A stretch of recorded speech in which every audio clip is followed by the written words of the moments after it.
देखिए, जय हिंद साथियों। सभी प्रतियोगी परीक्षाओं के लिए चलिए हम बीपीएससी के लिए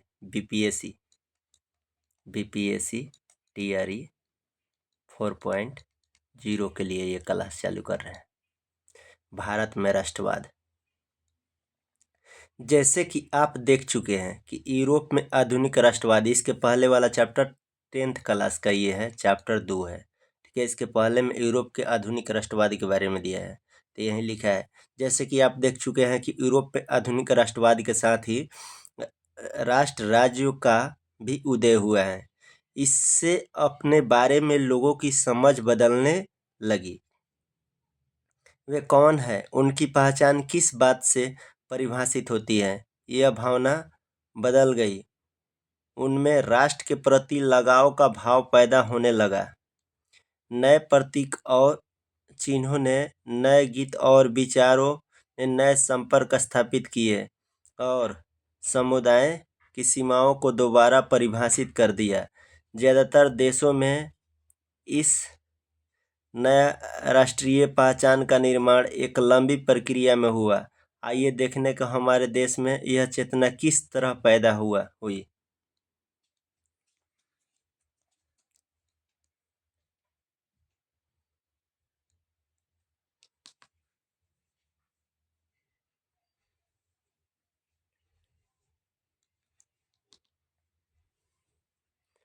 देखिए, दूसरे उपनिवेशों की तरह भारत में भी आधुनिक राष्ट्रवाद के उदय की परिघटना उपनिवेशवाद विरोधी आंदोलन के साथ गहरे तौर पर जुड़ी हुई थी।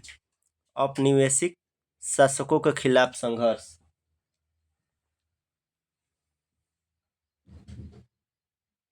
दौरान लोग आपसी एकता को पहचानने लगे थे। उत्पीड़न और दमन के साझा भाव ने विभिन्न समूहों का एक दूसरे से बांध दिया था, लेकिन हर वर्ग और समूह पर उपनिवेशवाद का असर एक जैसा नहीं था। उनके अनुभव भी अलग थे और स्वतंत्रता के मायने भी भिन्न थे।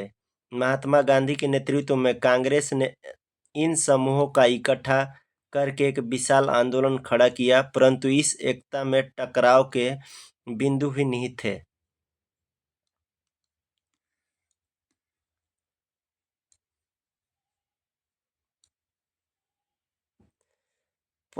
पहले की एक और पुस्तक में भी अपने भारत में राष्ट्रवाद के उदय का अध्ययन किया था।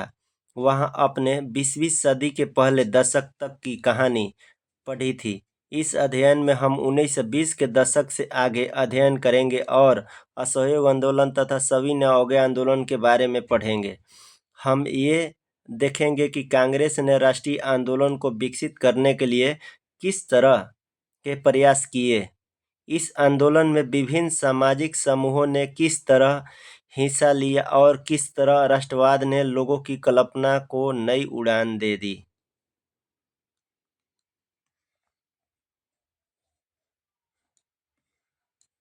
देखिए, पहला विश्व युद्ध के खिलाफ और असहयोग। पहला विश्व युद्ध, खिलाफत और असहयोग। 1919 से बाद के सालों में हम देखते हैं कि राष्ट्रीय आंदोलन नए इलाकों तक फैल गया था। उसमें नए सामाजिक समूह शामिल हो गए थे और संघर्ष की नई पत्ती सामने आ रही थी। इन बदलावों को हम कैसे समझेंगे, उनके क्या परिणाम हुए।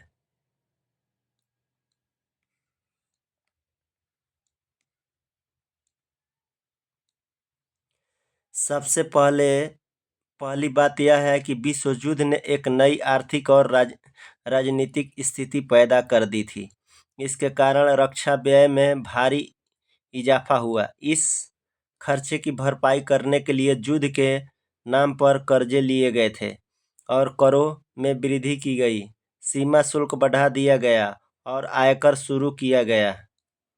युद्ध के दौरान कीमतें तेजी से बढ़ रही थी। 1913 से 1918 के बीच कीमतें दोगुना हो चुकी थी, जिसके कारण आम लोगों की मुश्किलें बढ़ गई थी। गांवों में सिपाहियों को जबरन भर्ती किया गया, जिसके कारण ग्रामीण इलाके में व्यापक गुस्सा था। 1918 से 19 और 1920 से 21 में 1918 से 19 और 1920 से 21 में देश के बहुत सारे हिस्से में फसल खराब हो गई, जिसके कारण खाद्य पदार्थों को भारी अभाव पैदा हो गया।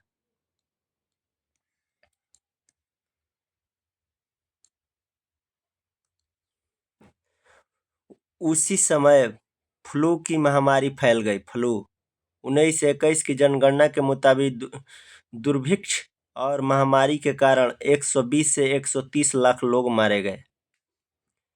लोगों को उम्मीद थी कि युद्ध खत्म होने के बाद उनकी मुसीबत कम हो जाएगी, लेकिन ऐसा नहीं हुआ।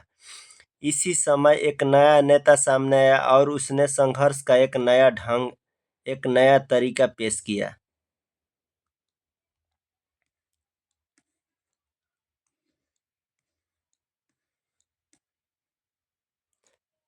देखिए अब क्या आया, सत्याग्रह का विचार आया।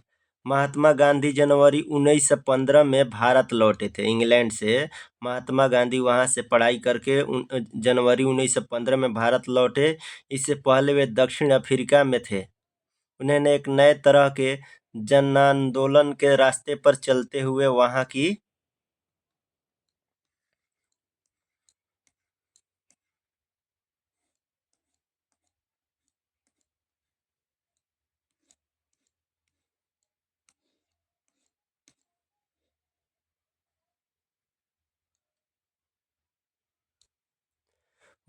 नस्लभेदी सरकार से सफलतापूर्वक लोहा लिया था।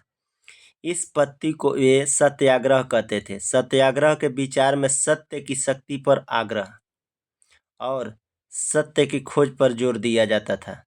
सत्याग्रह के विचार में सत्य की शक्ति पर आग्रह और सत्य की खोज पर जोर दिया जाता था। इसका अर्थ यह था कि अगर आपका उद्देश्य सच्चा है, यदि आपका संघर्ष अन्याय के खिलाफ है, तो उत्पीड़न से मुकाबला करने के लिए आपको किसी शारीरिक बल की आवश्यकता नहीं है। प्रतिशोध की भावना या आक्रामकता का सहारा लिया बिना सत्याग्रही केवल अहिंसा के सहारे भी अपने संघर्ष में सफल हो सकता है। इसके लिए दमनकारी शत्रु की चेतना को झिंझोड़ना चाहिए। उत्पीड़क शत्रु को ही नहीं, बल्कि सभी लोगों को हिंसा के जरिए सत्य को स्वीकार करने पर विवश करने की बजाय सच्चाई को देखने और सहज भाव को स्वीकार करने के लिए प्रेरित किया जाना चाहिए। इस संघर्ष में अंततः सत्य की ही जीत होती है। गांधी जी का विश्वास था कि अहिंसा का यह धर्म सभी भारतीयों को एकता के सूत्र में बांध सकता है। भारत आने के बाद गांधी जी ने कई स्थानों पर सत्याग्रह आंदोलन चलाया। 1917 में उन्होंने बिहार के चंपारण इलाके का दौरा किया और दमनकारी बागान व्यवस्था के खिलाफ किसानों को संघर्ष के लिए प्रेरित किया। 1917 में उन्होंने गुजरात के खेड़ा जिले के किसानों को मदद के लिए सत्याग्रह का आयोजन किया। फसल खराब हो जाने और प्लेग की महामारी के कारण खेड़ा जिले के किसान लगान चुकाने की हालत में नहीं थे। वे चाहते थे कि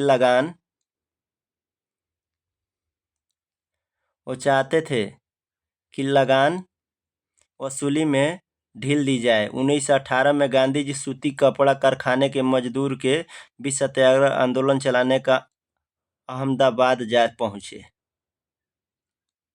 अब आइए थोड़ा यहाँ दिया है बॉक्स में पढ़ने के लिए, इसका मतलब समझते चलिए।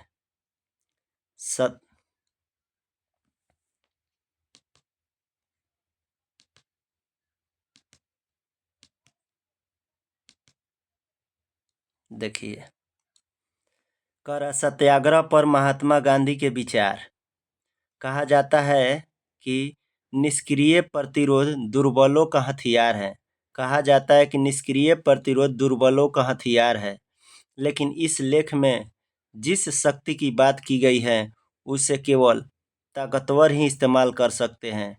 यह निष्क्रिय प्रतिरोध की शक्ति नहीं है। इसके लिए तो सघन सक्रियता चाहिए। दक्षिण अफ्रीका का आंदोलन निष्क्रिय नहीं बल्कि सक्रिय आंदोलन था।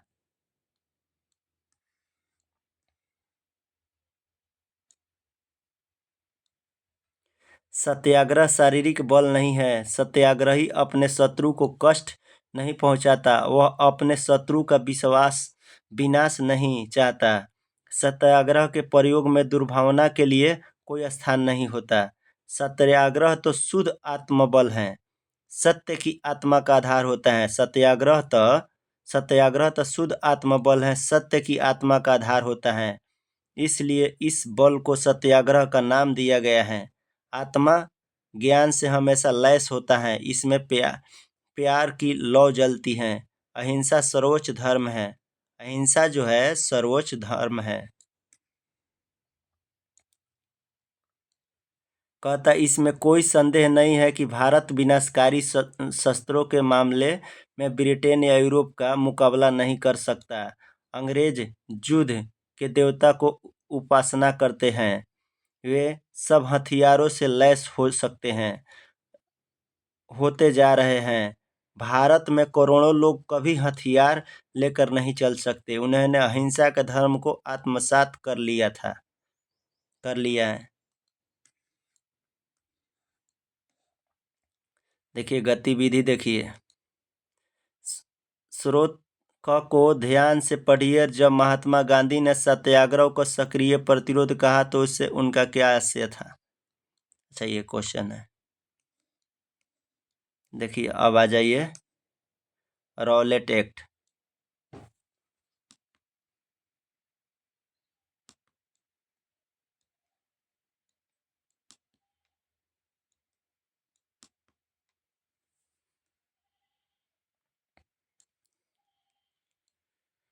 Rowlatt act. इस कामयाबी से उत्साहित गांधी जी ने 1919 में प्रस्तावित रॉलेट एक्ट 1919 के खिलाफ एक राष्ट्रव्यापी सत्याग्रह आंदोलन चलाने का फैसला लिया। भारतीय सदस्य के भारी विरोध के बावजूद इस कानून को इंपीरियल लेजिस्लेटिव काउंसिल ने बहुत जल्दबाजी में पारित कर दिया था। इस कानून के जरिए सरकार को राजनीतिक गतिविधियों को कुचलने और राजनीतिक कैदियों को 2 साल तक बिना मुकदमा चलाए जेल में बंद रखने का अधिकार मिल गया था। महात्मा गांधी ऐसे अन्यायपूर्ण कानूनों के खिलाफ अहिंसक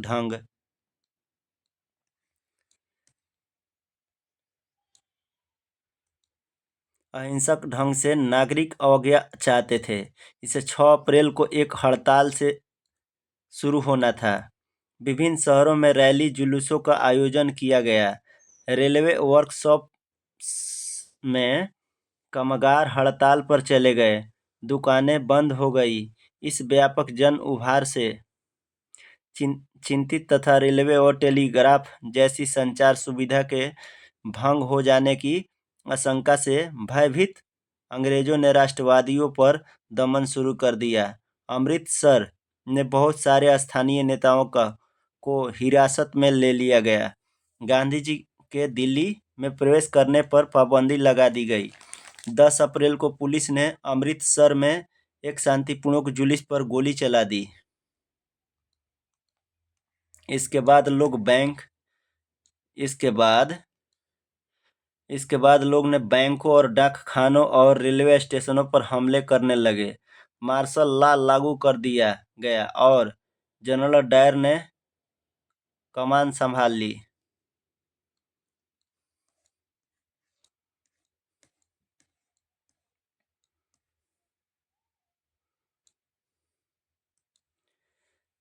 तेरह अप्रैल को जलियांवाला बाग हत्याकांड हुआ।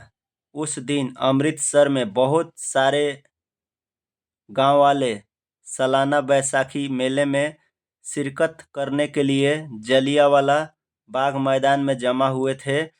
काफी लोग तो सरकार द्वारा लागू किए गए दमनकारी कानून का विरोध प्रकट करने के लिए एकत्रित हुए। यह मैदान चारों तरफ से बंद था। शहर से बाहर होने के कारण वहां जुटे लोगों को यह पता नहीं था कि इलाके में मार्शल लॉ लागू किया जा चुका है। जनरल डायर हथियारबंद सैनिकों के साथ वहां पहुंचा और जाते ही उसने मैदान से बाहर निकलने के सारे रास्ते को बंद कर दिया। इसके बाद उसके सिपाहियों ने भीड़ पर अंधाधुंध गोलियां चला दी। सैकड़ों लोग मारे गए। बाद में उसने बताया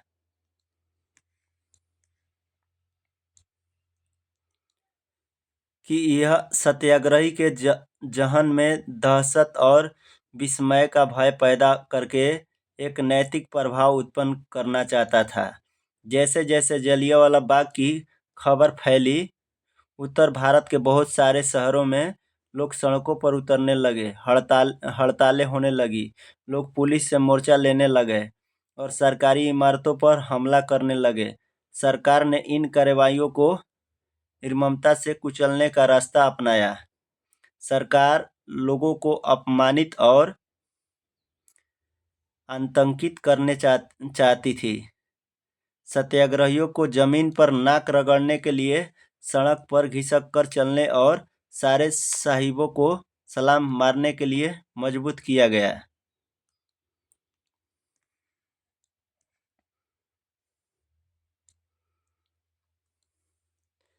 लोगों को कोड़े मारे गए और गांव गुजरांवाला पंजाब पर बम बरसाए गए। हिंसा फैलते देख महात्मा गांधी ने आंदोलन वापस ले लिया।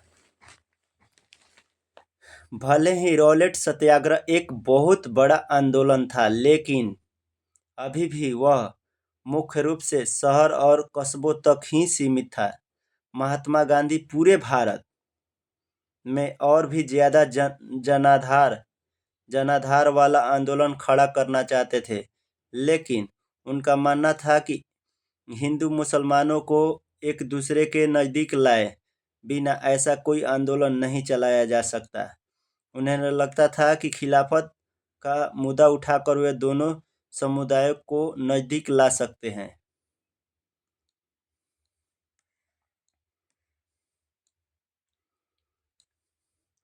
पहले विश्व युद्ध में ओटोमन तुर्की की हार हो चुकी थी।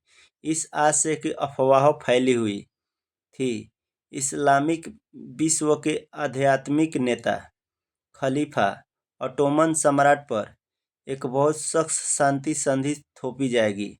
खलीफा की तत्कालिक शक्तियों की रक्षा के लिए मार्च 1919 में बंबई में एक खिलाफत समिति का गठन किया गया था। मोहम्मद अली और शौकत अली बंधुओं के साथ साथ कई युवा मुस्लिम नेता ने इस मुद्दे पर संयुक्त जन कार्रवाई की संभावना तलाशने के लिए महात्मा गांधी के साथ चर्चा शुरू कर दी।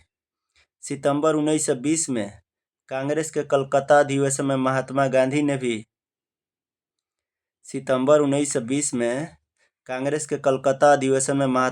ने भी दूसरे नेताओं को इस बात पर राजी कर लिया कि खिलाफत आंदोलन के समर्थन और स्वराज के लिए एक असहयोग आंदोलन शुरू किया जाना चाहिए।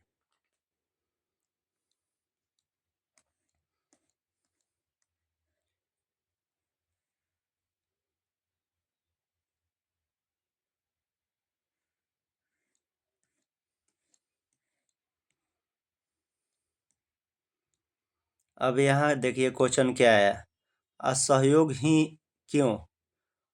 अपनी प्रसिद्ध पुस्तक हिंद स्वराज 1909 में महात्मा गांधी ने कहा था, देखिए अपनी प्रसिद्ध पुस्तक हिंद स्वराज कब लिखे थे? 1909 में महात्मा गांधी ने लिखे थे। कहा था कि भारत में ब्रिटिश शासन भारतीयों के सहयोग से ही स्थापित हुआ था और यह शासन इसी सहयोग के कारण चल पा रहा है।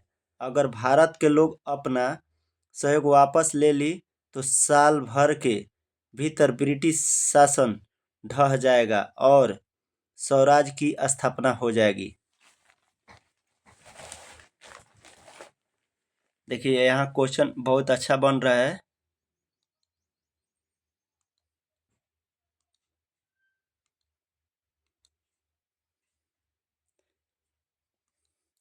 देखिए, असहयोग ही क्यों? अपनी प्रसिद्ध पुस्तक हिंद स्वराज 1909 में महात्मा गांधी ने कहा था। उन्हें देखिए, महात्मा गांधी ने हिंद स्वराज पुस्तक लिखे थे 1909 में। इस पुस्तक में क्या कहे थे? देखिए, भारत में ब्रिटिश शासन भारतीयों के सहयोग से, जो ब्रिटिश शासन कर रहे हैं, भारत के सहयोग से ही स्थापित हुआ था। और यह शासन इसी सहयोग के कारण चल पा रहा है। भारत के ही लोग के सहयोग से ये शासन चल रहा है ब्रिटिश का।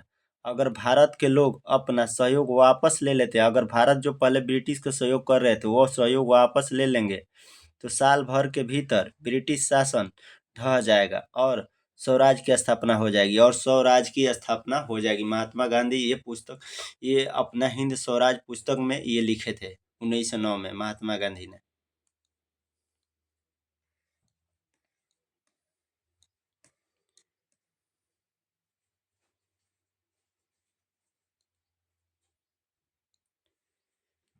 असहयोग का विचार आंदोलन कैसे बन सकता था?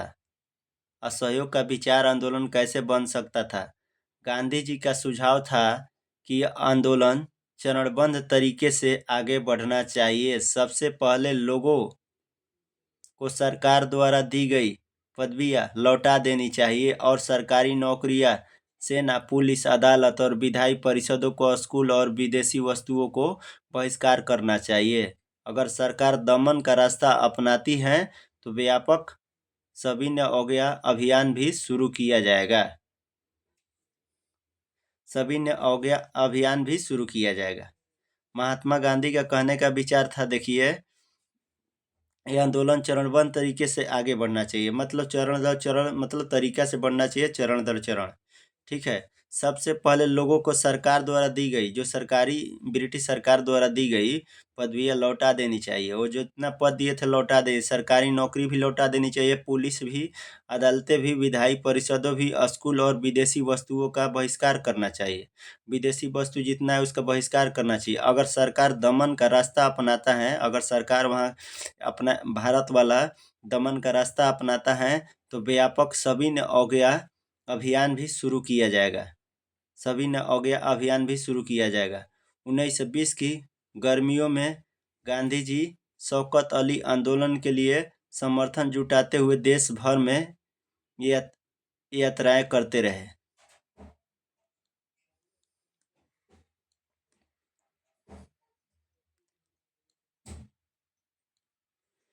कांग्रेस में बहुत सारे लोग इन प्रस्तावों पर सशंकित थे।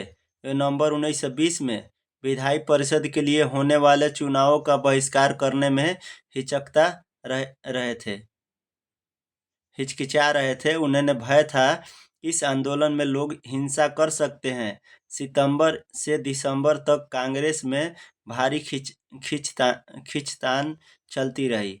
कुछ समय के लिए ऐसा लगा कि आंदोलन के समर्थक और विरोधियों के बीच सहमति नहीं बन पाएगी। आखिरकार दिसंबर 1920 में कांग्रेस के नागपुर अधिवेशन में एक समझौता हुआ और असहयोग कार्यक्रम पर स्वीकृति की मोहर लगा दी गई।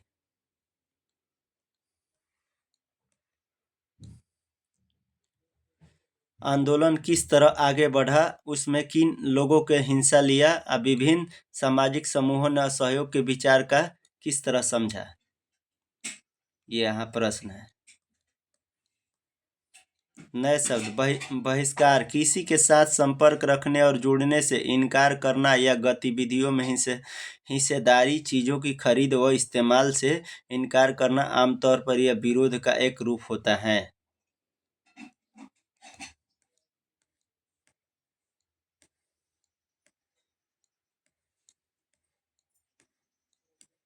आंदोलन के भीतर अलग अलग धाराएं। आंदोलन के भीतर अलग अलग धारा थी। देखिए,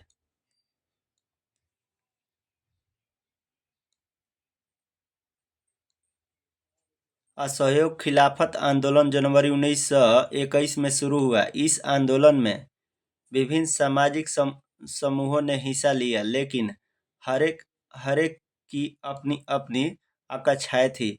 सभी ने स्वराज के आह्वान को स्वीकार तो किया, लेकिन उनके लिए उसके अर्थ अलग अलग थे। शहरों में आंदोलन। अब आइए शहरों में आंदोलन।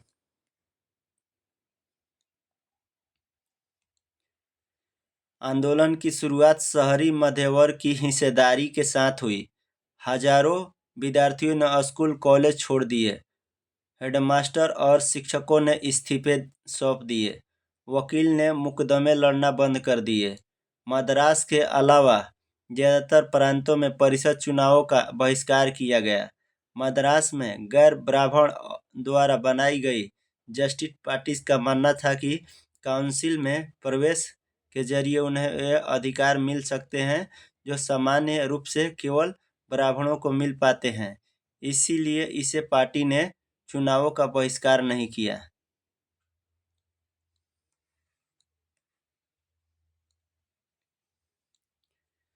आर्थिक मोर्चे पर असहयोग का असर और भी ज्यादा नाटकीय रहा। विदेशी सामानों का बहिष्कार किया गया। शराब की दुकानें की पिकेटिंग की गई और विदेशी कपड़ों की होली जलाई जाने लगी। 1921 से 1922 के बीच विदेशी कपड़ों का आयात आधा रह गया। उसकी कीमत 102 करोड़ से घटकर 57 करोड़ रह गई। बहुत सारे स्थानों पर व्यापारियों ने विदेशी चीज़ों का व्यापार करने या विदेशी व्यापार से में पैसा लगाने से इनकार कर दिया।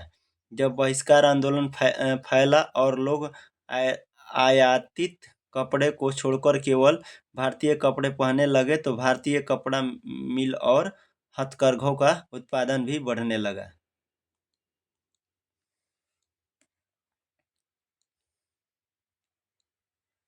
कुछ समय बाद शहरों में यह आंदोलन धीमा पड़ने लगा। इसके इसके कई कारण थे। खादी का कपड़ा मिलों में भारी पैमाने पर बनने वाले कपड़े के मुकाबले पर यह महंगा होता था और गरीब उसे नहीं खरीद सकते थे। ये मिलों के कपड़े के लंबे समय तक बहिष्कार कैसे कर सकते थे। ब्रिटिश संस्थानों के बहिष्कार से भी समस्या पैदा हो गई। आंदोलन को कामयाबी के लिए वैकल्पिक भारतीय संस्थानों की स्थापना जरूरी थी ताकि ब्रिटिश संस्थानों के स्थान पर उनका प्रयोग किया जा सके। लेकिन वैकल्पिक संस्थानों की स्थापना की प्रक्रिया बहुत धीमी थी। फलस्वरूप विद्यार्थी और शिक्षक सरकारी स्कूल में लौटने लगे और वकील दोबारा सरकारी अदालतों में दिखाई देने लगे।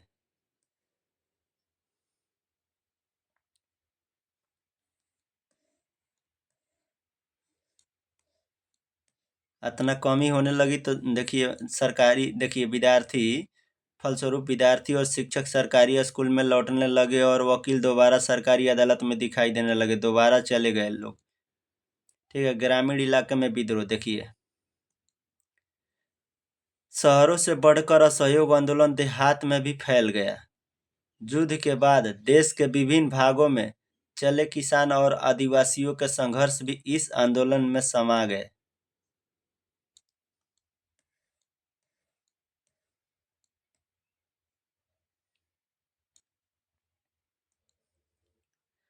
अवध में सन्यासी बाबा रामचंद्र किसानों का नेतृत्व कर रहे थे।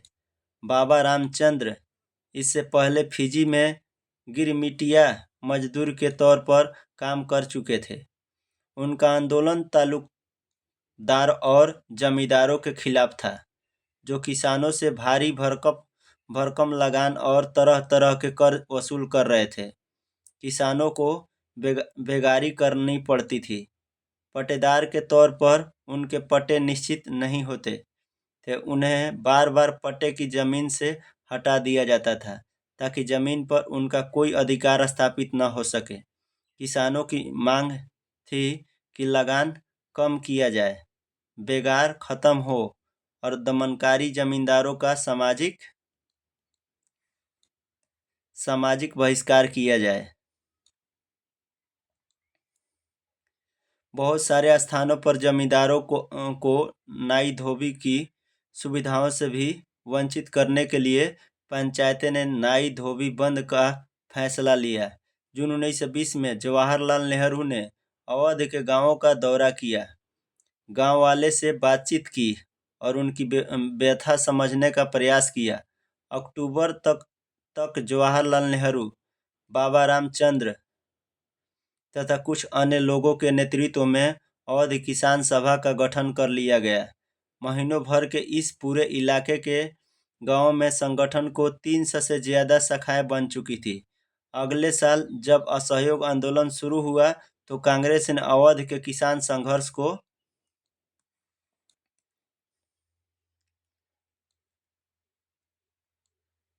इस आंदोलन में शामिल करने का प्रयास किया, लेकिन किसानों के आंदोलन में ऐसे स्वरूप विकसित हो चुके थे जिनसे कांग्रेस का नेतृत्व खुश नहीं था। 1921 में जब आंदोलन फैला तो तालुकादारों और व्यापारियों के मकानों पर हमले होने लगे, हजारों में लूटपाट होने लगी और अनाज के गोदामों पर कब्जा कर लिया गया। बहुत सारे स्थानों पर स्थानीय नेता किसानों को समझा रहे थे कि गांधी जी ने ऐलान कर दिया है कि अब कोई लगान नहीं भरेगा और जमीन गरीबों में बांट दी जाएगी। महात्मा का नाम लेकर लोग अपनी सारी कार्रवाई और आकांक्षाओं को सही ठहरा रहे थे।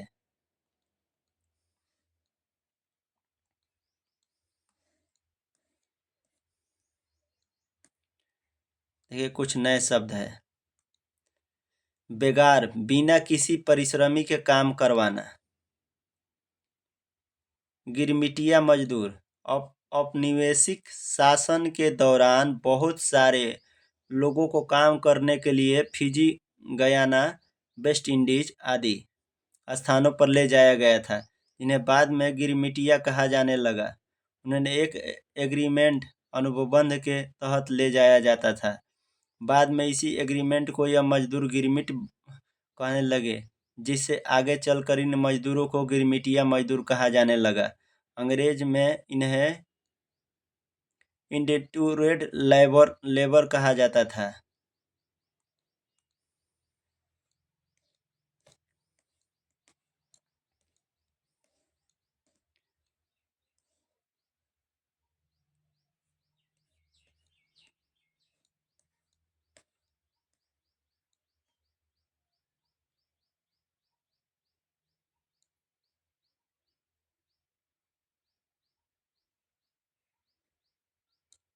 यहाँ दिया है, देखिए। आदिवासी किसानों ने महात्मा गांधी के संदेश और स्वराज के विचार का कुछ और मतलब निकाल। उदाहरण के लिए आंध्र प्रदेश को गुंडेम पहाड़िया में 1920 के दशक की शुरुआत में एक उग्र गुरिल्ला आंदोलन फैल गया। कांग्रेस इस तरह के संघर्ष को कभी स्वीकार नहीं कर सकते थे। अन्य बन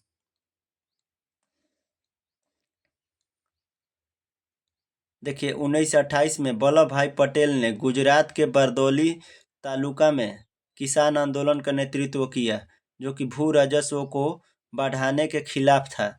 यह बरदौली सत्याग्रह के नाम से जाना जाता है और यह आंदोलन वल्लभ भाई पटेल के सक्षम नेतृत्व के तहत सफल रहा। इस संघर्ष का प्रचार व्यापक रूप से हुआ और इसे भारत के कई हिस्सों में अत्यधिक सहानुभूति प्राप्त हुई।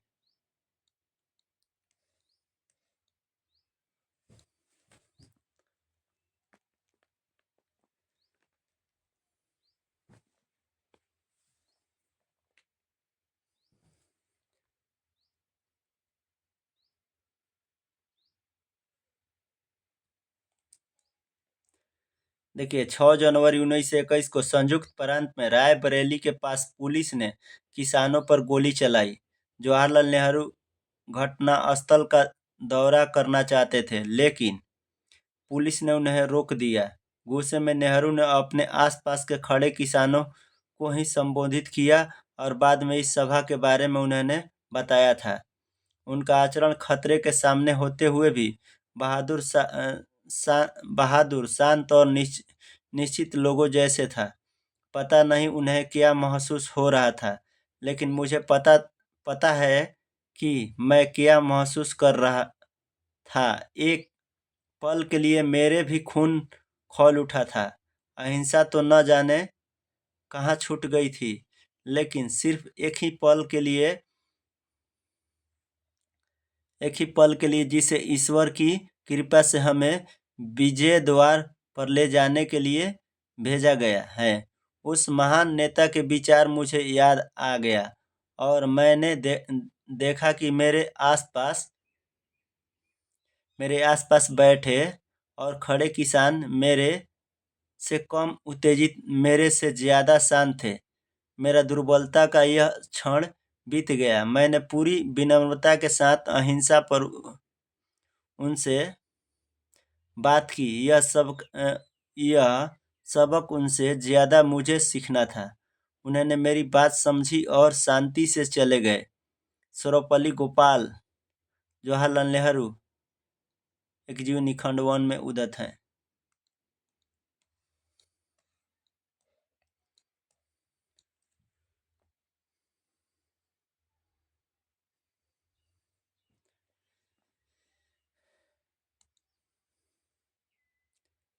क्षेत्रों की तरह यह भी अंग्रेजी सरकार ने बड़े बड़े जंगलों में लोगों के दाखिल होने पर पाबंदी लगा दी थी।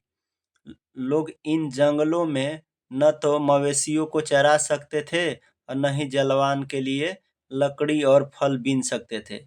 इससे पहाड़ों के लोग परेशान और गुस्सा थे। न केवल उनकी रोजी रोटी पर असर पड़ रहा था, बल्कि उन्हें लगता था कि उनके परंपरागत अधिकार भी छीने जा रहे हैं।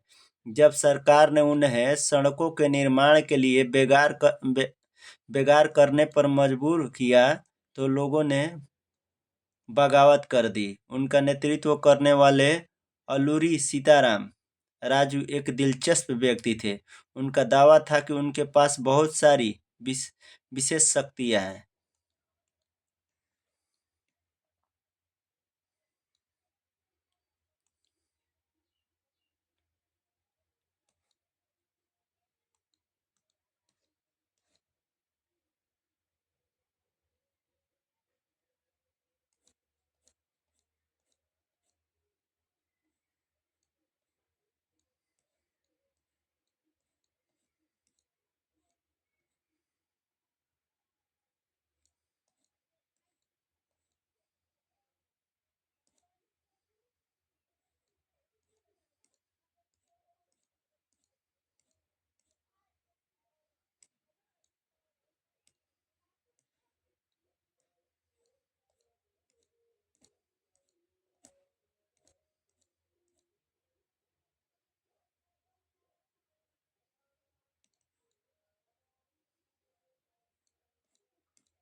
देखिए, क्षेत्रों की तरह यह भी अंग्रेजी सरकार ने बड़े बड़े जंगलों में लोगों के दाखिल होने पर पाबंदी लगा दी। लोग इन जंगलों में न तो मवेशियों को चरा सकते थे और न ही जलाने के लिए लकड़ी और फल बीन सकते थे। इससे पहाड़ के लोग परेशान और गुस्सा थे।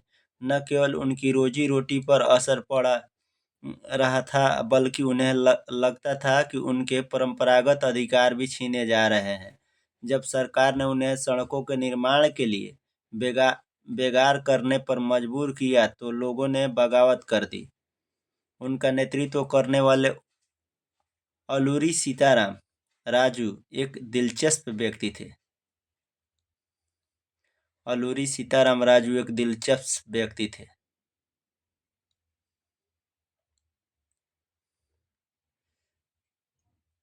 उनका दावा था कि उनके पास बहुत सारी विशेष शक्तियां हैं। वह सटीक खगोलीय अनुमान लगा सकते हैं, लोगों को स्वस्थ कर सकते हैं अतः गोलियां भी उन्हें नहीं मार सकती। राजू के व्यक्तित्व अल्लूरी सीताराम राजू के व्यक्तित्व से चमत्कृत विद्रोहियों को विश्वास था कि वह ईश्वर का अवतार हैं। अल्लूरी सीताराम राजू महात्मा गांधी की महानता के गुण गाते थे। उनका कहना था कि वह असहयोग आंदोलन से प्रेरित हैं। उन्होंने लोगों को खादी पहनने तथा शराब छोड़ने के लिए प्रेरित किया। साथ ही उन्होंने यह भी दावा भी किया कि भारत अहिंसा के बल पर नहीं बल्कि केवल बल प्रयोग के जरिए भी आजाद हो सकता है। गुडेम विद्रोहियों ने पुलिस थानों पर हमले किया, ब्रिटिश अधिकारियों को मारने की कोशिश की और स्वराज प्राप्ति के लिए गुरिल्ला युद्ध चलाते रहे। 1924 में अलूरी सीताराम राजू को फांसी दे दी गई। 1924 में अलूरी सीताराम राजू को फांसी दे दी गई थी। राजू अपने लोगों के बीच लोकनायक बन चुके। बगानों में स्वराज। महात्मा गांधी के विचार और स्वराज की अवधारणा के बारे में मजदूरों की अपनी समझ थी। असम के बागानी मजदूर के लिए आज़ादी का मतलब यह था कि उन चार दीवारियों से जब चाहे आ जा सकते हैं, जिनमें उनके बंद करके रखा गया था। उनके लिए आज़ादी का मतलब था कि अपने गांव से संपर्क रख पाएंगे। 1859 के इंग्लैंड इमिग्रेशन एक्ट के तहत बागानों में काम करने वाले मजदूरों को बिना इजाज़त बागान से बाहर जाने की छूट नहीं होती थी।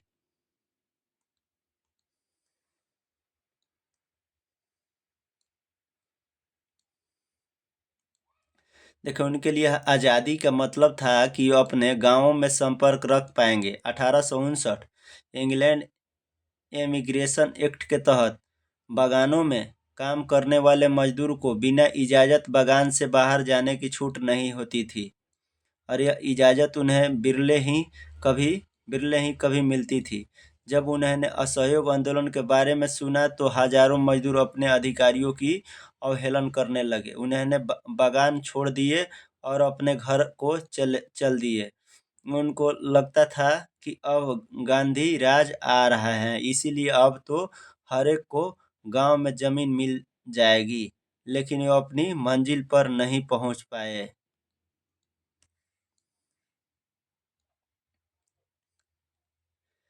रेलवे और स्टीमरों की हड़ताल के कारण वे रास्ते में ही फंसे रह गए। उन्हें पुलिस ने पकड़ लिया और उनकी बुरी तरह पिटाई हुई। इन स्थानीय आंदोलन की अपेक्षाओं और दृष्टियों को कांग्रेस के कार्यक्रम में परिभाषित नहीं किया गया था। उन्होंने तो स्वराज शब्द का अपने अपने हिसाब से अर्थ निकाल लिया था। उनके लिए यह एक ऐसा युग का घोतक था जब सारे कष्ट और सारी मुसीबतें खत्म हो जाएगी। फिर भी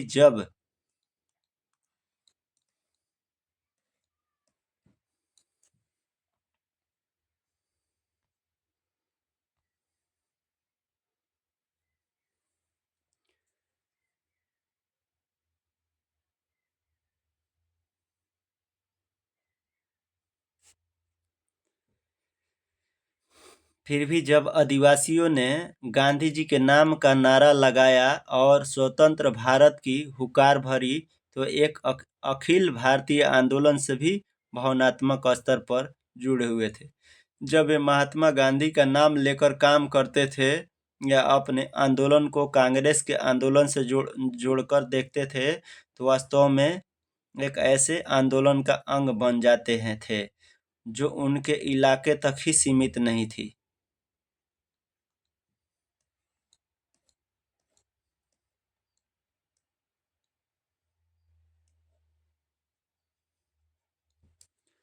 चोरी चोरा कब हुआ था? 1922 में। देखिए, कुछ चोरा चोरी के बारे में शॉर्ट में दिया है। कहता, गोरखपुर स्थित चोरी चोरा में बाजार से गुजर रहा एक शांतिपूर्ण जुलूस पुलिस के साथ हिंसक टकराव में बदल गया।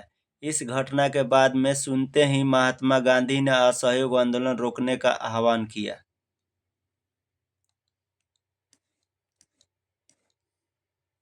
सभी ने अवज्ञा की ओर। अब आइए सभी न अवज्ञा की ओर।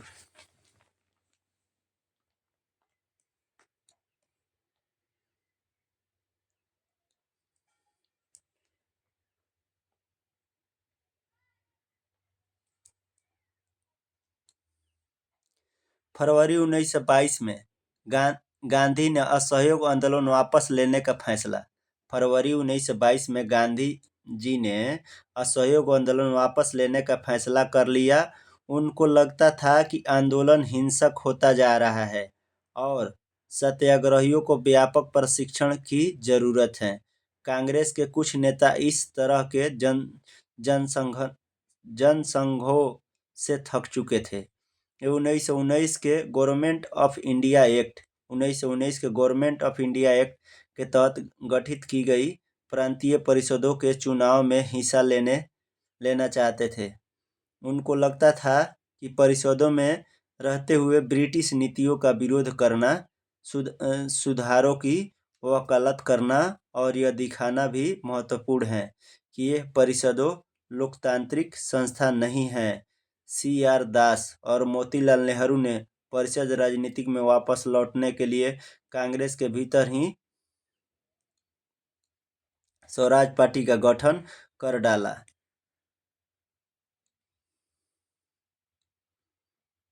जवाहरलाल नेहरू और सुभाष चंद्र बोस जैसे युवा नेता ज्यादा उग्र जन आंदोलन और पूर्ण स्वतंत्रता के लिए दबाव बनाए हुए थे।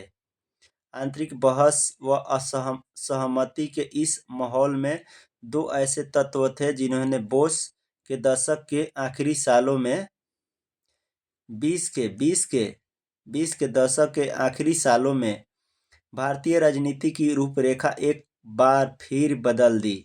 पहला कारक था कि विश्वव्यापी आर्थिक मंदी का असर 1926 से कृषि उत्पादन की कीमतों गिरने लगी थी और 1930 के बाद तो पूरी तरह धाराशाही हो गई।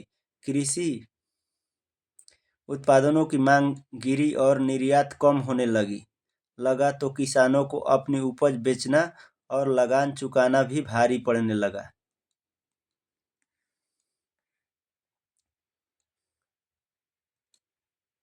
1930 तक ग्रामीण इलाके भारी उथल-पुथल से गुजरने लगे थे।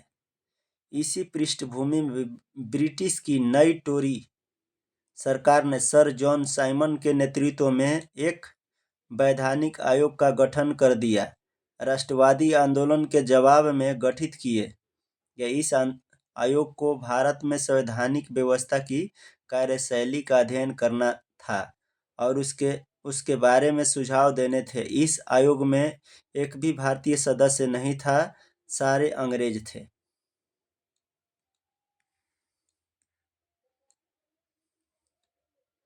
1928 में जब साइमन कमीशन भारत पहुंचा, साइमन कमीशन भारत कब पहुंचा? 1928 में। साइमन कमीशन भारत कब पहुंचा? 1928 में पहुंचा। तो इसका स्वागत साइमन कमीशन वापस जाओ, साइमन कमीशन गो बैक के नारों से किया गया। 1928 में जब साइमन कमीशन भारत पहुंचा तो उसका स्वागत साइमन कमीशन वापस जाओ, साइमन कमीशन गो बैक के नारे से किया गया।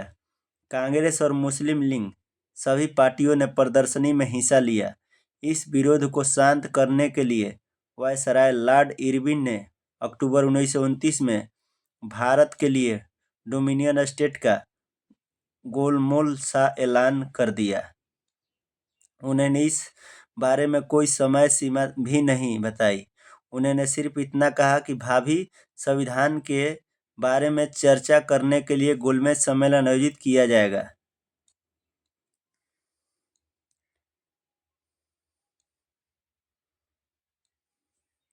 इस प्रस्ताव से कांग्रेस के नेता संतुष्ट नहीं थे। जवाहरलाल नेहरू और सुभाष चंद्र बोस के नेतृत्व में कांग्रेस का तेज तरार खेमा आक्रामक तेवर अपनाने लगा था। देखिए, इलाहाबाद में कांग्रेस के नेताओं का बैठक 1931 में हुआ था। महात्मा गांधी के अलावा इस चित्र में आप सरदार वल्लभ भाई पटेल सबसे बाएं, जवाहरलाल नेहरू देखिए सरदार वल्लभ भाई पटेल सबसे बाएं में है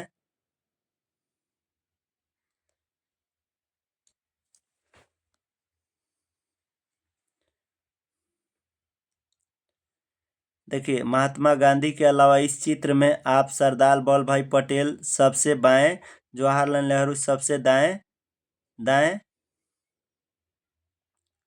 और सुभाष चंद्र बोस बाएं से पांचवें देख सकते हैं। चित्र में दिखाया गया है इन लोगों को। देखिए, उग्रवादी और मध्यम मार्गी नेता।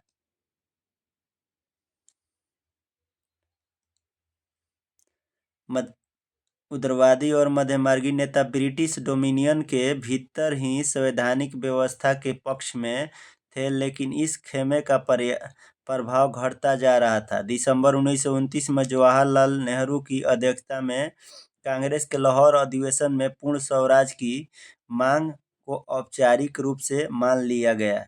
तय किया गया था कि 26 जनवरी 1930 को स्वतंत्रता दिवस के रूप में मनाया जाएगा और उस दिन लोग पूर्ण स्वराज के लिए संघर्ष की शपथ लेंगे।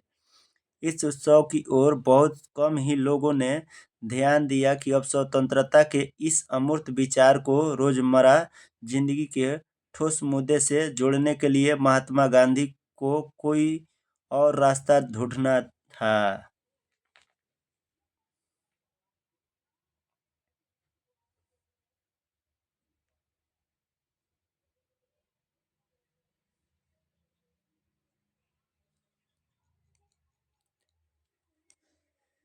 देखिए, स्वतंत्रता दिवस की शपथ 26 जनवरी 1930 का देखिए क्या क्या है।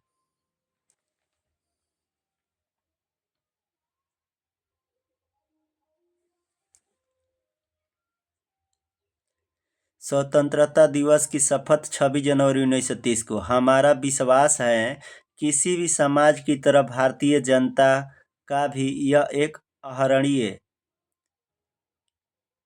अधिकार है कि उन्हें आज़ादी मिले, अपनी मेहनत का फल मिले और जीवन की सभी आवश्यकताएं पूरी हो, जिससे उन्हें आगे बढ़ने के परिपूर्ण अवसर मिले। हमारे यह भी विश्वास है कि यदि कोई भी सरकार अपनी जनता को इन अधिकारों से वंचित रखती है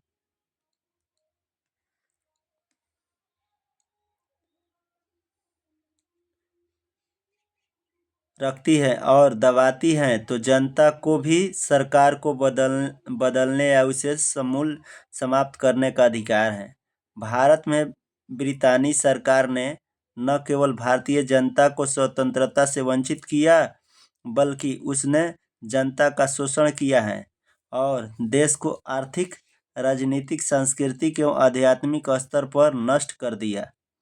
इसीलिए हमारा विश्वास है कि भारत को अनिवार्य रूप से ब्रिटेन के साथ अपने सभी संबंधों को समाप्त करके पूर्ण स्वराज प्राप्त करना चाहिए।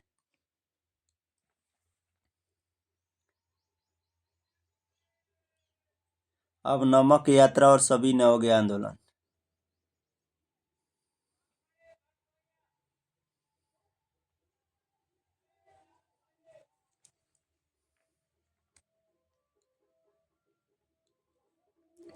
देश को एकजुट करने के लिए महात्मा गांधी को नमक एक शक्तिशाली प्रतीक दिखाई दिया। 31 जनवरी 1930 को इन्होंने वायसराय इरविन को एक खत लिखा। इस खत में उन्होंने कहा कि 11 मांगे का उल्लेख किया गया था। इनमें से कुछ सामान्य मांग थी, जबकि कुछ मांगे उद्योगपतियों से लेकर किसानों तक विभिन्न तबकों से जुड़ी थी। गांधी जी इन मांगों के जरिए समाज के सभी वर्गों को अपने साथ जोड़ने चाहते थे, ताकि सभी उनके अभियान में शामिल हो सके।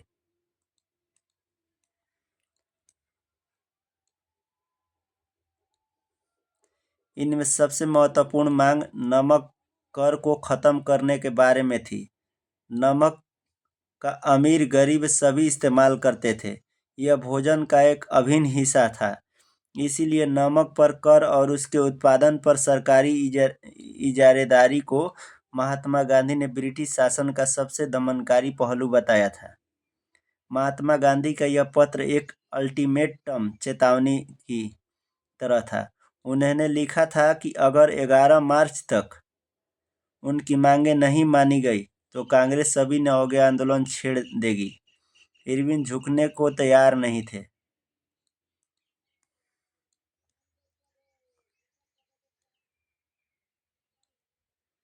फलस्वरूप महात्मा गांधी ने अपने 78 विश्वस्त वॉलंटियरों के साथ नमक यात्रा शुरू कर दी। यह यात्रा साबरमती में गांधी जी के आश्रम से 240 किलोमीटर दूर दांडी नामक गुजराती तटीय कस्बे में जाकर खत्म होनी थी। गांधी जी की टोली ने 24 दिन तक हर रोज लगभग 10 मील का सफर तय किया। गांधी जी जहां भी रुकते हजारों लोग उन्हें सुनने आते। इन सभाओं में गांधी जी ने स्वराज का अर्थ स्पष्ट किया और आह्वान किया कि लोग अंग्रेजों को शांतिपूर्वक अवज्ञा करें, यानी अंग्रेजों का कहा न माने। 6 अप्रैल को वह दांडी पहुंचे और उन्होंने समुद्र का पानी उबालकर नमक बनाना शुरू कर दिया। वह कानून का उल्लंघन था। यहीं से सविनय अवज्ञा आंदोलन शुरू होता है। यह आंदोलन असहयोग आंदोलन के मुकाबले किस तरह अलग था? इस बार लोगों को न केवल अंग्रेजों का सहयोग न करने के लिए बल्कि औपनिवेशिक कानूनों का उल्लंघन करने के लिए आह्वान किया जाने लगा। देश के विभिन्न भागों में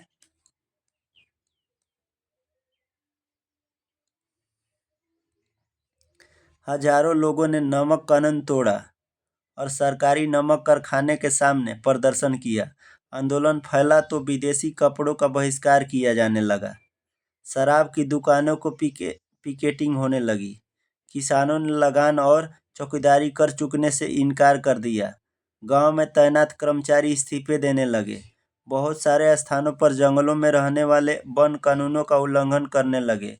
वे लकड़ी बीनने और मवेशियों को चराने के लिए आरक्षित वनों में घुसने लगे।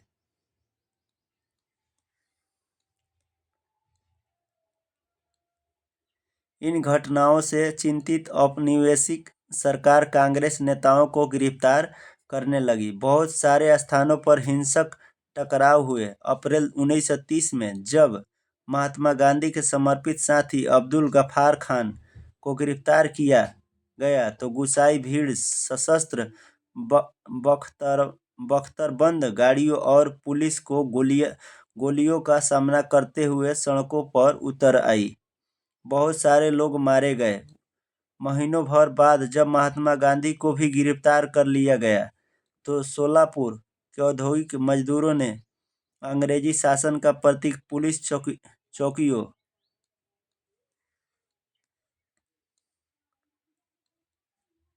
नगरपालिका भवनों, अदालतों और रेलवे स्टेशनों पर हमले शुरू कर दिए। भयभीत सरकार ने निर्मम दमन का रास्ता अपनाया। शांतिपूर्ण सत्याग्रहियों पर हमले किए गए। औरतों और बच्चों को मारा पीटा गया और लगभग 1 लाख लोग गिरफ्तार किए गए। महात्मा गांधी ने एक बार फिर आंदोलन वापस ले लिया। 5 मार्च 1931 को उन्होंने इरविन के साथ एक समझौता पर दस्तखत कर दिए। इस गांधी-इरविन समझौता के जरिए गांधी जी ने लंदन में होने वाले दूसरे गोलमेज सम्मेलन में हिस्सा लेने पर अपनी सहमति व्यक्त कर दी।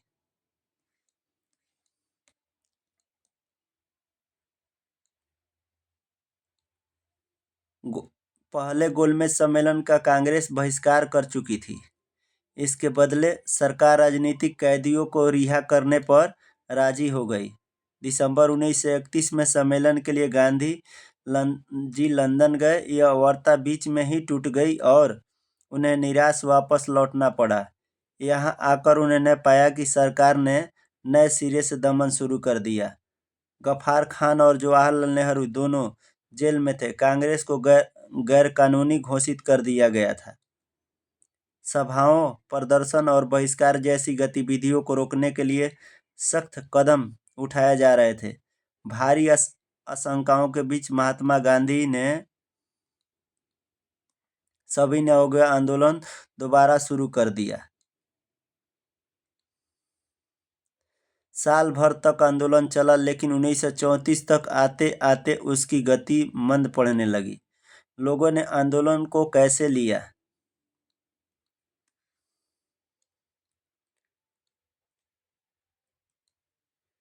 आइए देखें कि सिविल नाफरमानी या सभी न अवज्ञा आंदोलन में शामिल विभिन्न सामाजिक समूह कौन से थे, उन्हें आंदोलन में हिस्सा क्यों लिया, उनके आदर्श वाक्य थे, उनके लिए स्वराज के क्या मायने थे। गांव में संपन्न किसान समुदाय जैसे गुजरात के पटीदार और उत्तर प्रदेश के जाट आंदोलन में सक्रिय थे। व्यावसायिक फसलों की खेती करने के कारण व्यापार में मंदी और गिरती कीमतों से बहुत परेशान थे। जब उनकी नगद आय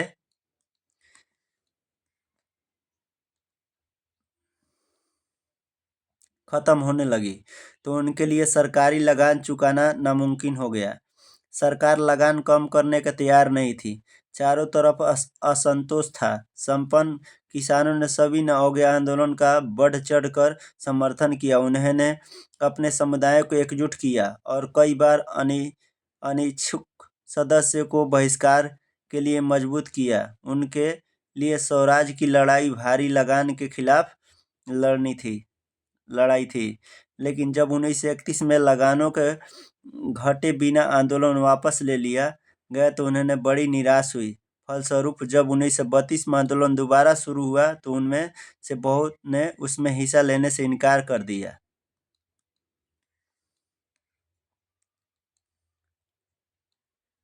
कि गरीब किसान केवल लगान में कमी नहीं चाहते थे, उनमें से बहुत सारे किसान जमींदारों से पट्टे पर जमीन लेकर खेती कर रहे थे। महामंदी लंबी खिंची और नगद आमदनी गिरने लगी तो छोटे ही पट्टेदारों के लिए जमीन का किराया चुकाना भी मुश्किल हो गया। वे चाहते थे कि उन्हें जमींदारों को जो भाड़ा चुकाना था उसे माफ कर दिया जाए। इसके लिए उन्होंने कई रेडिकल आंदोलन में हिस्सा लिया, जिनका नेतृत्व अक्सर समाजवादी और कम्युनिस्टों के हाथों में होता था। अमीर किसान और जमींदारों की नाराजगी के भय से कांग्रेस भाड़ा विरोधी आंदोलन को समर्थन देने में प्रायः हिचकिचाती थी। इसी कारण गरीब किसान और कांग्रेस के बीच संबंध अनिश्चित बने रहे।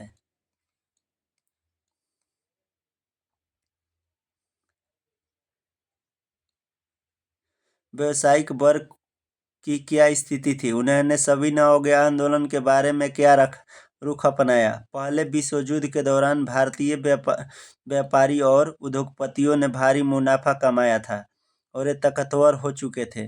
देखें इस अध्याय 5 में। अपने कारोबार को फैलाने के लिए उन्होंने ऐसी औपनिवेशिक नीतियां का विरोध किया जिनके कारण उनकी व्यावसायिक गतिविधियों में रुकावट आती थी।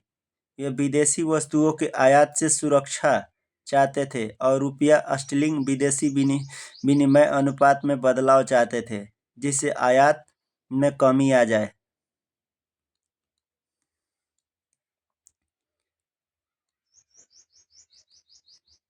व्यावसायिक हितों की संगठित करने के लिए उन्होंने 1920 में भारतीय औद्योगिक एवं व्यवसायिक Congress, Indian industrial and commercial Congress, 1927 में भारतीय वाणिज्य उद्योग परिसंघ, federation of India, chamber of commerce and industry FICCI का गठन किया। पुरुषोत्तम दास ठाकुरदास और जीडी बिड़ला जैसे जाने माने उद्योगपतियों के नेतृत्व में उद्योगपतियों ने भारतीय अर्थव्यवस्था पर औपनिवेशिक नियंत्रण का विरोध किया और पहले सिविल नाफरमानी आंदोलन का समर्थन किया। उन्होंने आंदोलन का आर्थिक सहायता दी और आयातित वस्तुओं को खरीदने या बेचने से इनकार कर दिया। ज़्यादातर व्यवसायिक स्वराज को एक ऐसे युग के रूप में देखते थे जहां कारोबार पर औपनिवेशिक पाबंदियों नहीं होगी और व्यापार और उद्योग निर्बाध ढंग से फल फूल सकेंगे। गोलमेज सम्मेलन की विफलता के बाद व्यावसायिक संगठनों का उत्साह भी मंद पड़ गया था। उन्हें उग्र गतिविधियों का भय था। वे लंबी अशांति की आशंका और कांग्रेस के युवा सदस्य में समाजवाद के बढ़ते प्रभाव से डरे हुए थे।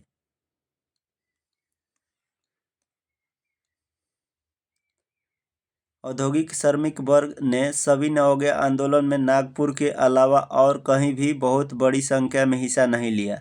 जैसे जैसे वो उद्योगपति कांग्रेस के नजदीक आ रहे थे, मजदूर कांग्रेस से छिटकने लगे थे। फिर भी कुछ मजदूरों ने सविनय अवज्ञा आंदोलन में हिस्सा लिया। उन्होंने विदेशी वस्तुओं को बहिष्कार जैसे कुछ गांधीवादी विचारों को कम वेतन और खराब कार्य स्थितियों के खिलाफ अपनी लड़ाई से जोड़ लिया था। 1930 में रेलवे कामगारों की और 1932 में गोदी कामगार की हड़ताल हुई। 1930 में छोटा नागपुर की टीन खानों में हजारों मजदूरों ने गांधी टोपी पहनकर रैलियों और बहिष्कार अभियानों में हिस्सा लिया। फिर भी कांग्रेस अपने कार्यक्रम में मजदूरों को मांगों को समाहित करने में हिचकिचा रही थी। कांग्रेस को लगता था कि इससे उद्योगपति आंदोलन से दूर चले जाएंगे और साम्राज्यवाद विरोधी ताकतों में फूट पड़ेंगे। सिविल नाफरमानी आंदोलन में औरतों ने बड़े पैमाने पर हिस्सा लिया। गांधी जी के नमक सत्याग्रह के दौरान हजारों औरत उनकी बात सुनने के लिए घर से बाहर आ जाती थी। उन्होंने जुलूसों में हिस्सा लिया, नमक बनाया,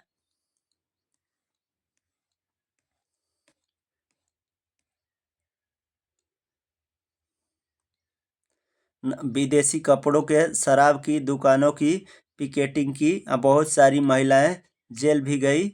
शहरी इलाकों में ज़्यादातर ऊंची जातियों के महिलाएं सक्रिय थी, जबकि ग्रामीण इलाके में संपन्न किसान परिवार के महिलाएं आंदोलन में हिस्सा ले रही थी। गांधी जी के आह्वान के बाद औरतों को राष्ट्र की सेवा करना अपना पवित्र दायित्व दिखाई देने लगा था।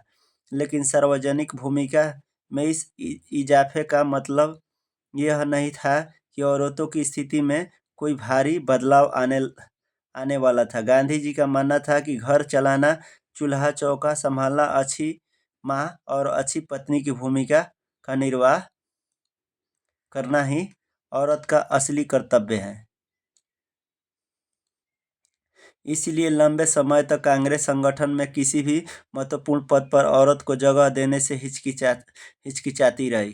कांग्रेस को उनकी प्रतीकात्मक उपस्थिति में ही दिलचस्पी थी। सविनय अवज्ञा की सीमाएं।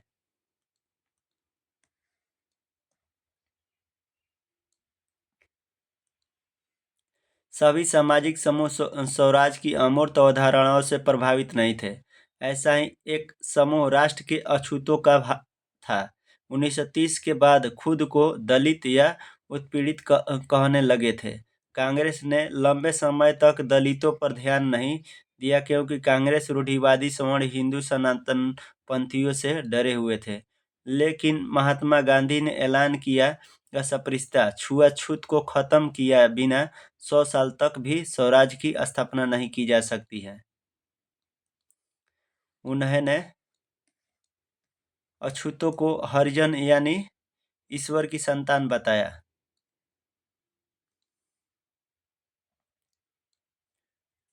अछूतों को हरिजन यानी ईश्वर की संतान बताया। उन्होंने मंदिर और सार्वजनिक तालाब, सड़कों और कुएं पर समान अधिकार दिलाने के लिए सत्याग्रह किया। मैला ढोने वाले के काम को प्रतिष्ठित दिलाने के लिए वे खुद शौचालय साफ करने लगे। उन्होंने ऊंची जातियों के आह्वान किया कि वे अपना हृदय परिवर्तन करें और अस्पृश्यता के पाप को छोड़ें। लेकिन बहुत सारे दलित नेता अपने समुदाय की समस्याओं का अलग राजनीतिक हल ढूंढना चाहते थे। वे खुद को संगठित करने लगे। उन्होंने शिक्षा संस्थाओं में आरक्षण के लिए आवाज उठाई और अलग निर्वाचन क्षेत्रों की बात कही, ताकि वहां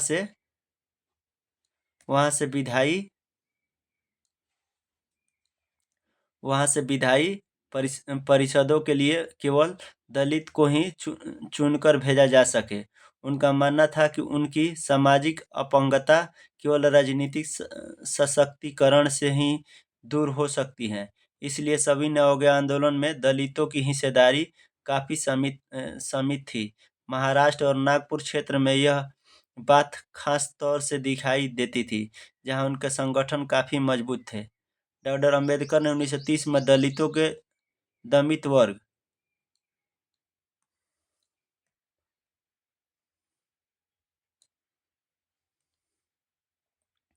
डॉक्टर अंबेडकर ने 1930 में दलितों के दलित वर्ग एसोसिएशन में संगठित किया। दलितों के लिए अलग निर्वाचन क्षेत्र के सवाल पर दूसरे गोलमेज सम्मेलन में महात्मा गांधी के साथ उनकी काफी विवाद हुआ। जब ब्रिटिश सरकार ने अंबेडकर की मांग मान ली तो गांधी जी आमरण अनशन पर बैठ गए। उनका मत था कि दलितों के लिए अलग निर्वाचन क्षेत्र की व्यवस्था से समाज में उनके एकीकरण की प्रक्रिया धीमी पड़ जाएगी। आखिरकार अंबेडकर ने गांधी जी की राय मान ली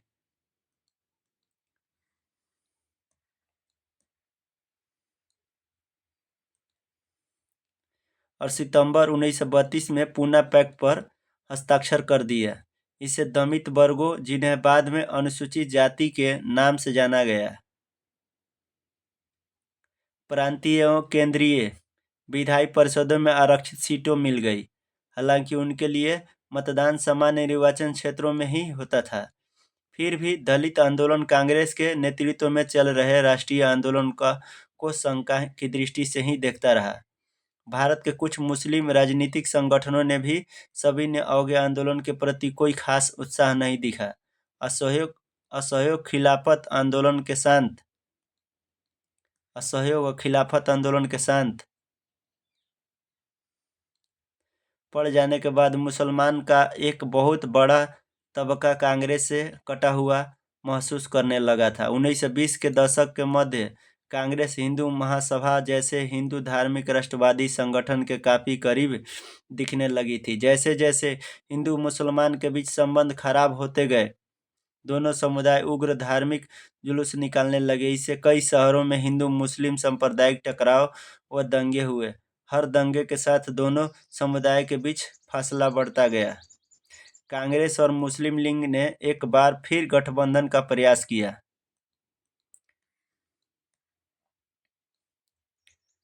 1927 में ऐसा लगा भी कि अब एकता स्थापित हो ही जाएगी। सबसे महत्वपूर्ण मतभेद भावी विधानसभा प्रतिनिधित्व के सवाल पर थे। मुस्लिम लीग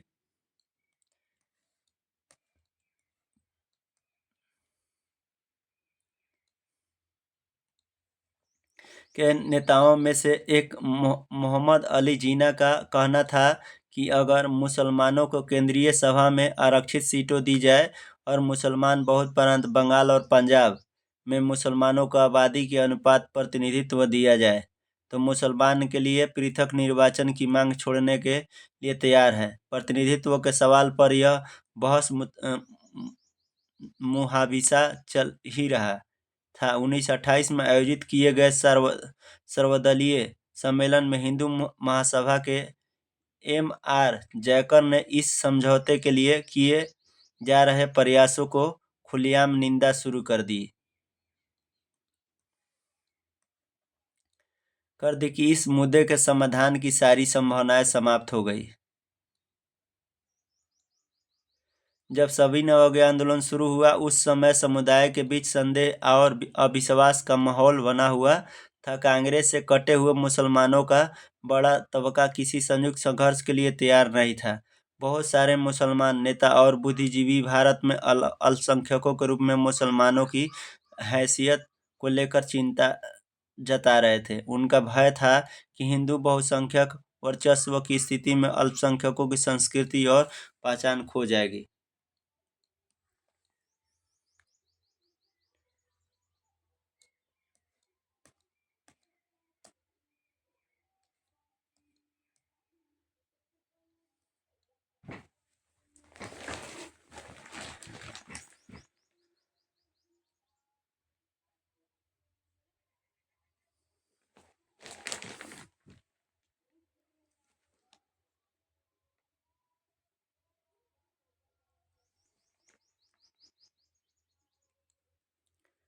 उन्नीस सौ तीस में मुस्लिम लीग के अध्यक्ष पर मोहम्मद इकबाल ने मुसलमानों के लिए अल्पसंख्यक राजनीतिक हितों की रक्षा के उद्देश्य से पृथक निर्वाचन की जरूरत पर एक बार फिर जोर दिया।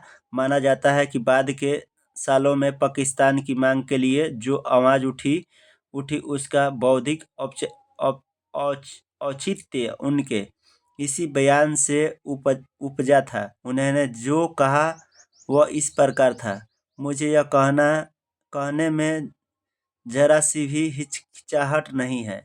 अगर अस्थाई सांप्रदायिक बंदोबस्त के दौर पर भारतीय मुसलमान को उसके अपने भारतीय होमलैंड में अपनी संस्कृति और परंपरा के अनुसार पूर्ण और स्वतंत्रता विकास का अधिकार दिया जाए, तो वह भारत की स्वतंत्रता के लिए अपना सब कुछ न्यौछावर करने को तैयार हो जाएगा।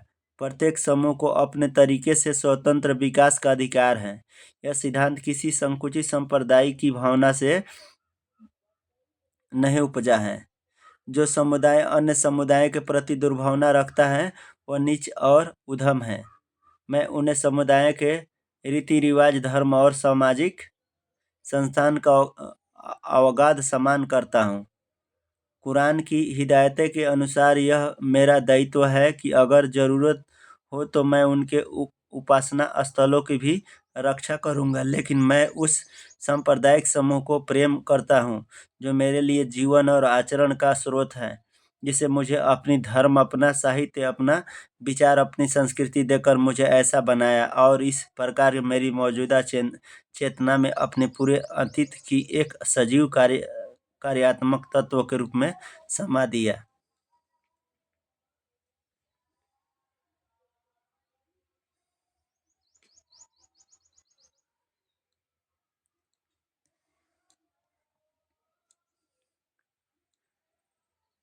ऐसे में अपने उच्चतर आयाम में सांप्रदायिक भारत जैसे देश के भीतर एक लयात्मक समुच्चय के निर्माण के लिए अपरिहार्य है।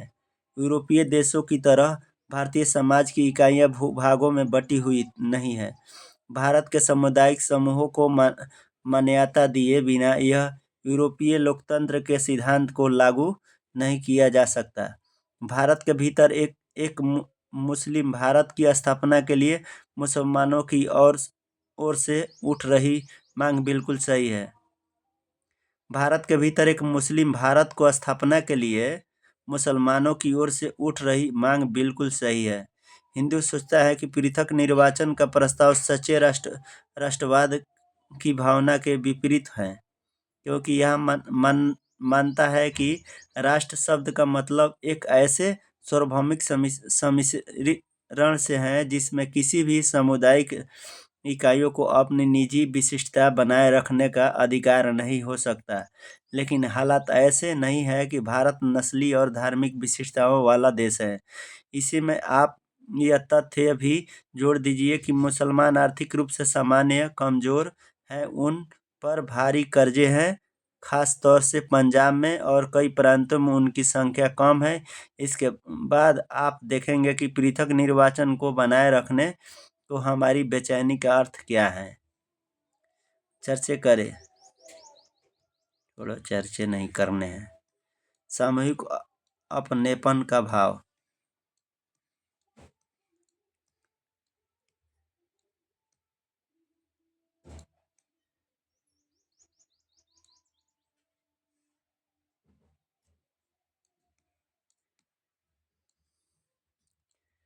देखो, राष्ट्रवाद की भावना तब पनपती है जब लोग ये महसूस करने लगते हैं।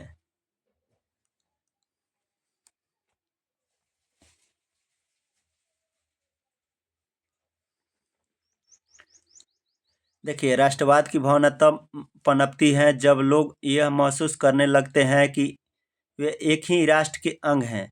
जब वे एक दूसरे को एकता के सूत्र में बांधने वाली कोई साझा बात ढूंढ लेते हैं, लेकिन राष्ट्र लोगों के मस्तिष्क में एक यथार्थ का रूप कैसे लेता है। विभिन्न समुदाय, क्षेत्र या भाषाओं से संबंध अलग अलग समूह ने सामूहिक अपनापन का भाव कैसे विकसित किया। सामूहिक अपनेपन की यह भावना आंशिक रूप से संयुक्त संघर्षों के चलते पैदा हुई थी। इनके अलावा बहुत सारी सांस्कृतिक प्रक्रियाएं भी थी जिनके जरिए राष्ट्रवाद लोगों की कल्पना और दिलो दिमाग पर छा गया था। इतिहास के साहित्य, लोक कथाएं और गीत चित्र का प्रतीक सभी में राष्ट्रवाद के साकार करने में अपना योगदान दिया था।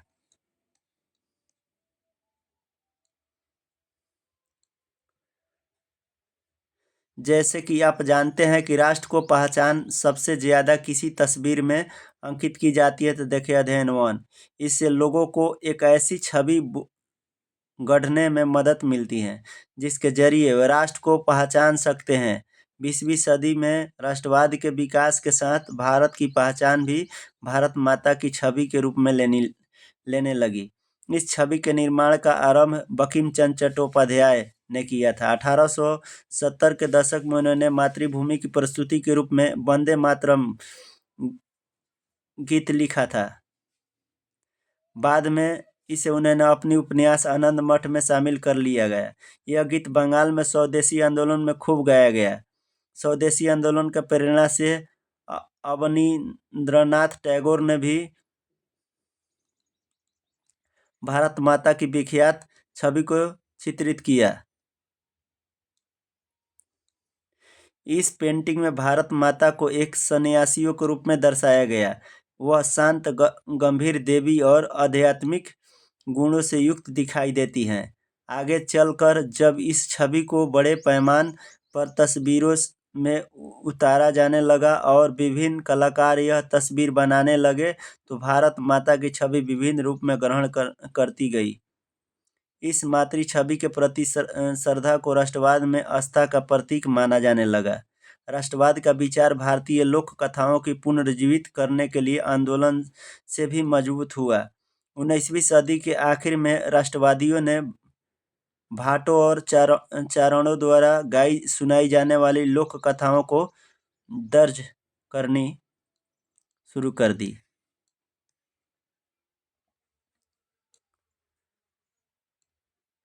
वे लोग गीतों और जनश्रुतियों को इकट्ठा करने लगे, गांव-गांव घूमने लगे। उनका मानना था कि यही कहानी हमारी उस परंपरागत संस्कृति की सही तस्वीर पेश करती है, जो बाहरी ताकतों के प्रभाव से भ्रष्ट और दूषित हो चुकी हैं। अपनी राष्ट्रीय पहचान को ढूंढने और अपने अस्तित्व को में गौरव का भाव पैदा करने के लिए इस लोक परंपरा को बचाकर रखना जरूरी था। बंगाल में खुद रविन्द्रनाथ टैगोर भी लोक गाथ गीत, बाल गीत और मिथकों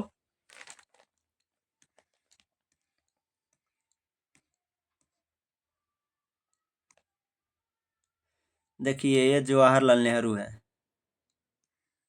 देखिए चित्र में जवाहरलाल नेहरू दिखाया गया। जवाहरलाल नेहरू के बारे में कुछ लोकप्रिय बात भी है। देखिए इस चित्र में नेहरू भारत माता और भारत के नक्शे को हृदय के पास रखे दिखाई दे रहे हैं। बहुत सारे चित्र में राष्ट्रवादी नेताओं को अपना सिर भारत माता के चरणों में चढ़ाते हुए दर्शाया गया। माँ के लिए बलिदान का विचार लोगों का कल्पना में बहुत महत्वपूर्ण था। देखिए भारत माता।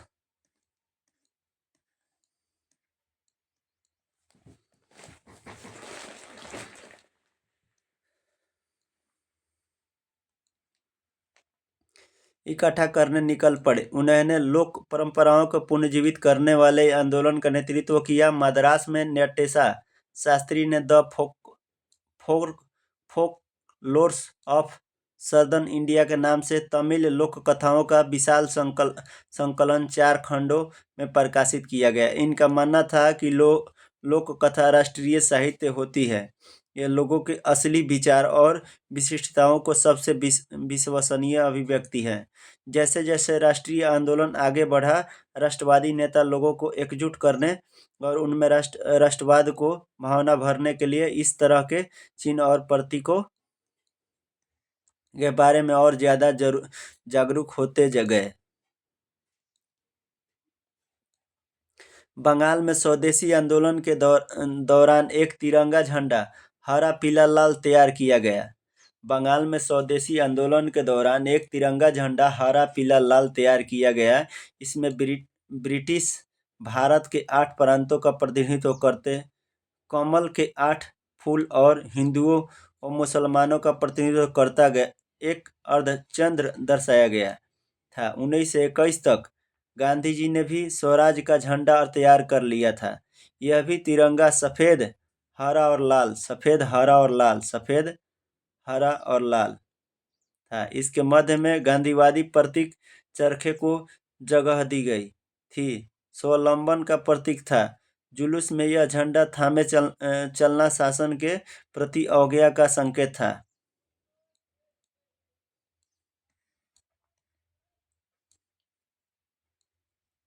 इतिहास की पुनर्विख्यात राष्ट्रवाद की भावना पैदा करने का एक और साधन था। 19वीं सदी के अंत तक आते आते बहुत सारे भारतीय यह महसूस करने लगे थे कि राष्ट्र के प्रति गौरव का भाव जगाने के लिए भारतीय इतिहास को अलग ढंग से पढ़ाया जाना चाहिए। अंग्रेजों को नज़र में भारतीय पिछड़े हुए और आदिम लोगों थे और अपना शासन खुद नहीं संभाल सकते। इसके जवाब में भारत के लोग अपनी महान उपलब्धियों की खोज में अतीत की ओर देखने लगे। उन्होंने उस गौरवमयी प्राचीन युग के बारे में लिखना शुरू कर दिया, जब कला और वास्तुशिल्प, विज्ञान, गणित, धर्म और संस्कृति, कानून और दार्शनिक हस्तकला व्यापार फल फूल रहे थे। तो उनका कहना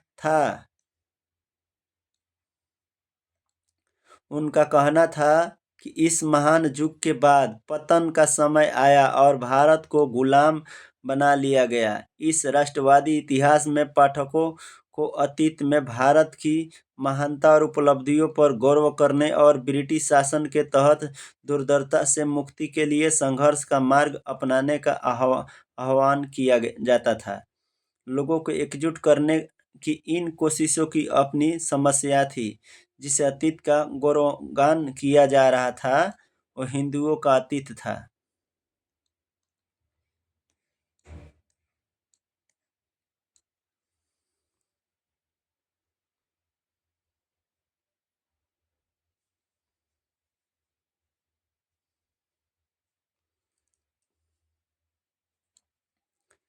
पुराने जमाने में भारत आने वाले विदेशी यात्री आर्य वंश के लोग के साहस, सच्चाई और विनम्रता पर चकित रह जाते थे।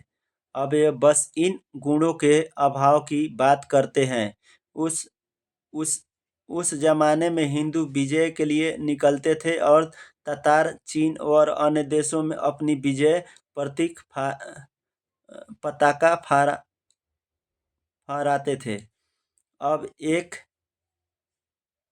क्षुद्र से द्वीप के चंद सिपाही भारत भूमि पर कब्जा किए हुए हैं।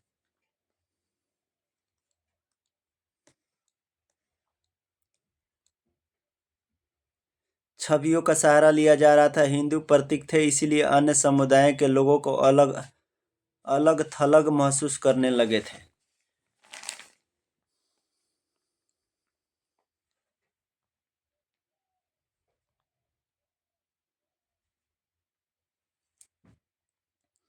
अब देखिए निष्कर्ष। कहता अंग्रेज जो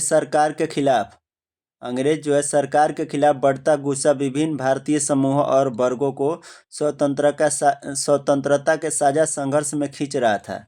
महात्मा गांधी के नेतृत्व में कांग्रेस ने लोगों के असंतोष और परेशानियों को स्वतंत्रता के संगठित आंदोलन में समाहित करने का प्रयास किया। उन्होंने आंदोलन के जरिए पूरे देश को एकता के सूत्र में पिरोने का प्रयास किया, लेकिन जैसा कि हमने देखा, इन आंदोलन में हिस्सा लेने वाले विभिन्न समूह और वर्ग अलग अलग आकांक्षाओं और अपेक्षाओं के साथ हिस्सा ले रहे थे।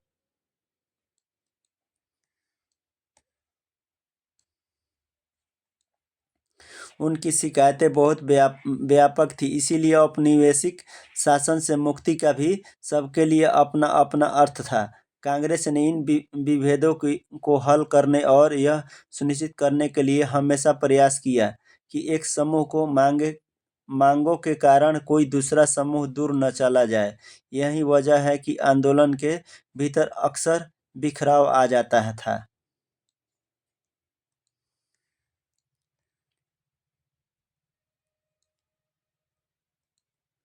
कांग्रेस के सरगर्मियों और राष्ट्रीयता एकता के शिखर को छूने के बाद बिखराव और आंतरिक टकराव के चरण आ जाते थे। संक्षेप में, जो राष्ट्र उभर रहा था वो औपनिवेशिक शासन से मुक्ति की चाह रखने वाली बहुत सारी आवाज़ों का पुंज था। भारत छोड़ो आंदोलन के दौरान बम्बई में औरतों का एक जुलूस था ये।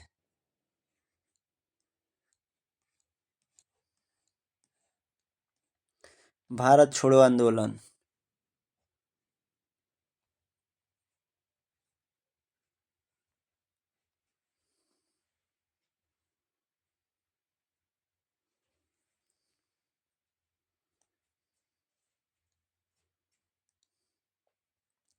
भारत छोड़ो आंदोलन। क्रिप्स मिशन की असफलता एवं द्वितीय विश्व युद्ध के प्रभावों ने भारत में व्यापक असंतोष को जन्म दिया। इसके फलस्वरूप गांधी जी ने एक आंदोलन शुरू किया जिसमें उन्होंने अंग्रेजों के पूरी तरह से भारत छोड़ने पर जोर दिया। वर्धा में 14 जुलाई 1942 को अपनी कार्यकारिणी में कांग्रेस की कार्य समिति ने ऐतिहासिक भारत छोड़ो प्रस्ताव पारित किया, जिसमें सत्ता का भारतीयों का तत्काल हस्तांतरण एवं भारत छोड़ने की मांग की गई। 8 अगस्त 1942 को बम्बई में अखिल भारतीय कांग्रेस समिति ने इस प्रस्ताव का समर्थन किया, जिसमें पूरे देश में व्यापक पैमानों पर एक अहिंसक जनसंघर्ष का आह्वान किया गया। इसी व्यवस्था पर गांधी जी ने प्रसिद्ध करो या मरो भाषण दिया था। भारत छोड़ो के इस आह्वान ने देश के अधिकतर हिस्से में राज्य व्यवस्था को ठप कर दिया।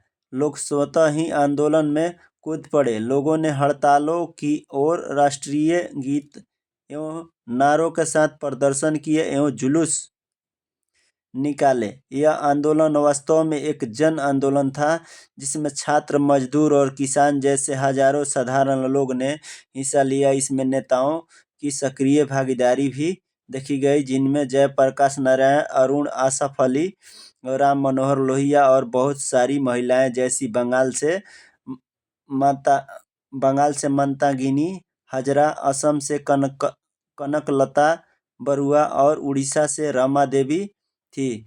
अंग्रेजों द्वारा अत्यधिक बल प्रयोग के बावजूद इसे दबाने में 1 वर्ष से अधिक समय लग गया।